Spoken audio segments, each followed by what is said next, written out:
आसंतु जानिबा घर अगणारे काहींकी तुलसी चौरा पूजा करा जाए।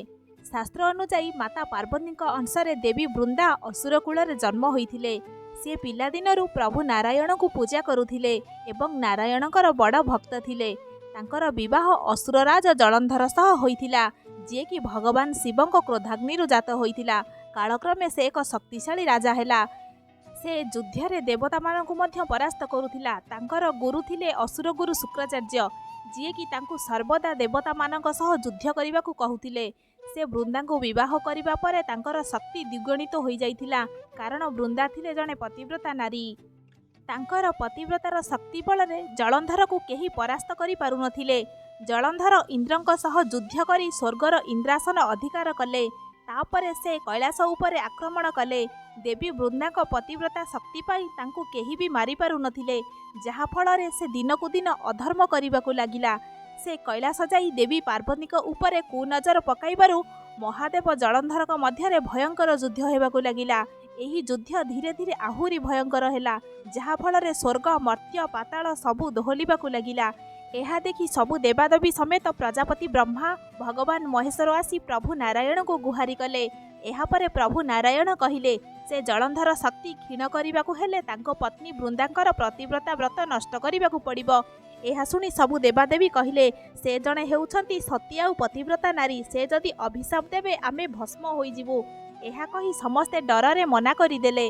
तापरे प्रभु नारायण महादेव को कहिले तुमे जलंधर सह युद्ध कर, मु तांको पत्नी वृंदा पाखकु जीवी। एहा सुनी महादेव पुणी जलंधर सह कैलाशरे युद्ध करिले। एही सुजगरे प्रभु नारायण जलंधरर रूप धरी देवी वृंदांक सह रही तांकर सतीत्व नष्ट कले।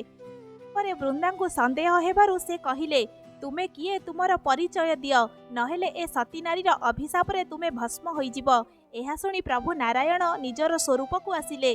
एहा देखि वृंदा जोरे रागी जाई प्रभु नारायण को कहिले किपरि प्रभु तुमे, जहाकु मो पिला दिनरु निर्मल हृदयरु भक्ति करी आसुथिली, शेषरे तुमे मो सह छलना करी मो पतिव्रता नष्ट कल। मु तुमको अभिशाप देउछि, ए सती नारीर अभिशाप रे तुमे पत्थर होइजिबो। आउ तुमे जेपरि गोटे सरल नारी सह छलना करी ताको हरण कल, सेपरि तुम पत्नी सह केही छलना करी ताको हरण करिवे। आउ तुमे जेपरि आम पति पत्नी को अलगा करिदेल, तुमे भी सेहीपरि तुम पत्नी ठारू अलगा होई पीड़ा पाइबो। एहा कही देवी अग्निजात करी सेथिरे झास देई प्राण हारिदेले। एहा परे महादेव साडे जलंधर को मध्य बध करिदेले, किंतु भगवान विष्णु वृंदा अभिशापरे सेठी पत्थर होई पड़ी रहिले, जहाकु एबे शालग्राम भावरे पूजा करा जाए। भगवान विष्णुकर एपरी अवस्था देखि माता लक्ष्मी कांदिबाकु लागिले। आउ से जाई ब्रह्मा आउ महेश्वरଙ୍କ आगरे गुहारी कले। भगवान ब्रह्मा महेश्वर आउ 33 कोटी देवादेवी मिली पार्वती अंशरु जात होइथिबा देवी वृंदा को स्मरण कले। सेही तप फलरे दिव्य शक्ति भावरे देवी वृंदा प्रसन्न होई भगवान ब्रह्मा को 3टी बीज देले। सेही बीज को ब्रह्मा माटी रे पकाइबारु सेठारे 3टी गछ सृष्टि हेला, तुलसी, अँला आउ मालती। सत्व गुणरु वृंदांग अंशरे तुलसी सृष्टि हेला, रजगुणरु देवी सरस्वती अंशरु अँला जात हेला, आउ तम गुणरु देवी लक्ष्मी अंशरु मालती जात हेला। एहा परे भगवान ब्रह्मा प्रभु नारायण आगरे एही 3टी गछ देखाइबारु प्रभु पत्थररु निज स्वरूप को आसी तुलसी गछ को धरिले। आउ कहिले एही गछ देवी वृंदांग अंश होइथिबारु एहार निष्पाप भक्ति सबुठु पवित्र हेबो। आउ ये सर्वदा मो शिरे रही पूजा पाइब। आहुरी मध्य मु वरदान देउछि, एही तुलसी समस्तक घर अगणारे रही पूजा पाइब। जेउ लोक भक्ति मनरे तुलसी पूजा करिब, से मृत्यु परे वैकुंठरे बसिब। आउ जेउ घर आगरे तुलसी रहिब, सेही घरे लक्ष्मी नारायणकर वासस्थान हेब। सेही दिन ठारू देवी तुलसी समस्तक अगणारे रही पूजा पाती। आउ भगवान नारायण चौरा होई देवी तुलसी को सर्वदा मस्तकरे धारण करि अछंती।